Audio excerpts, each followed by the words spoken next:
What is up, guys? Mike Miami here, and today I'm doing a masterclass on Secrets, which was released on Revealed Radar together with Kazden and Apaztron.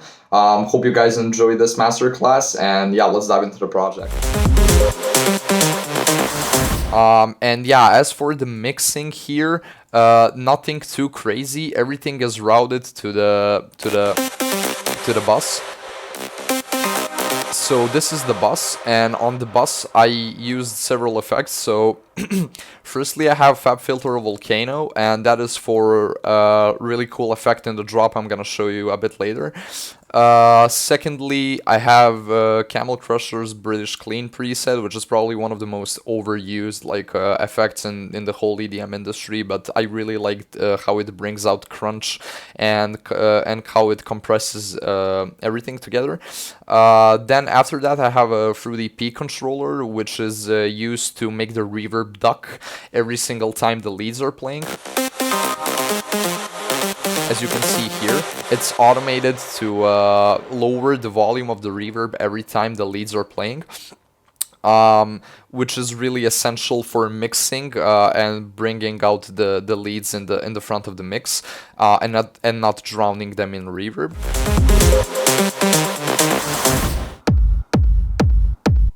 This was kick number 1, and then we have the rhythmic kick, which is this one.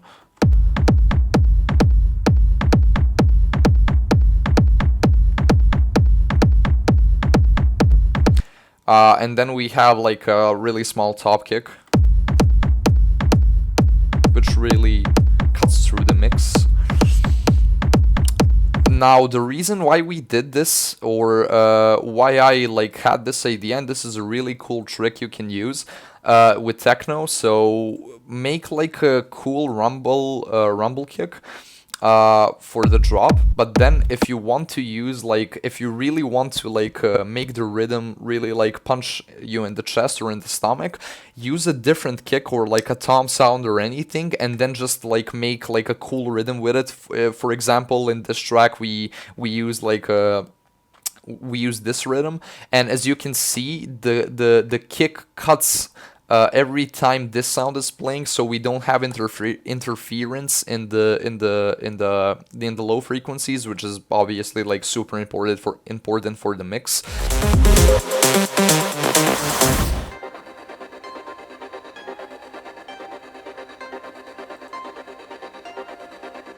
It kind of sounds like a horror movie, to be completely honest. It's super creepy and really sets the tone for the track.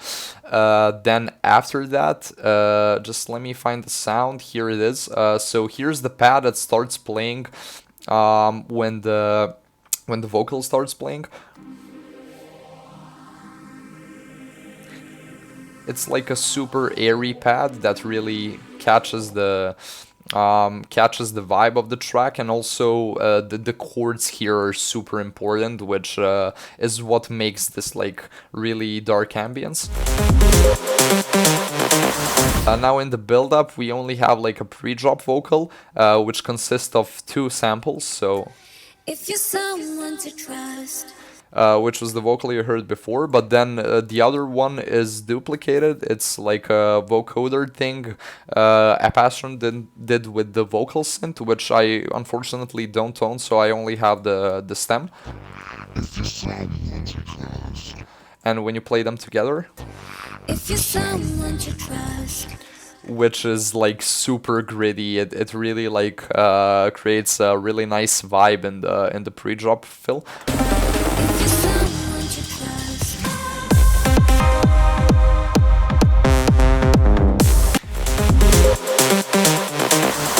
And yeah, and also EQing is super important for this one.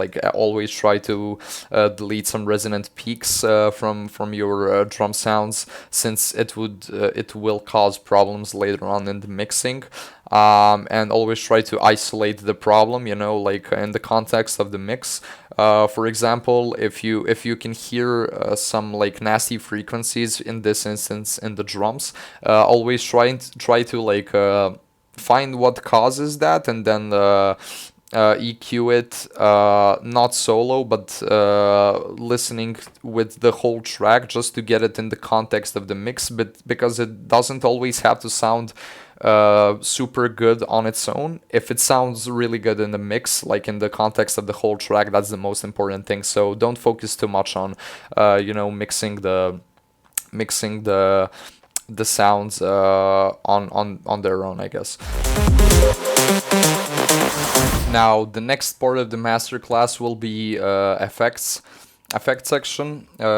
So nothing too crazy. Like we used a couple of impacts here and there, as you can hear. Now this is the build-up part. It's where the effects get like the most airtime. But still, like nothing too crazy. Here we have like a super generic impact sound. Small piano sound here to make the transition a bit more glued together, I guess.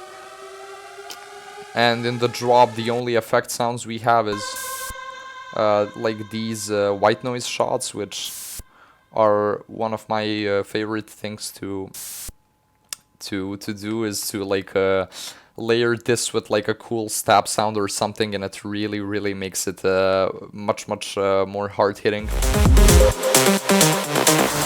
If your mix sounds bad, the mastering will make it sound even worse in some cases. So the mastering should only be used for like making like final 5% or 2% or 1% of like the whole mix, I guess. So yeah, don't expect, if your mix isn't like fully finished, that after the mastering process it will magically sound better. And also, it louder isn't always better. Focus on quality and not the loudness of the mix.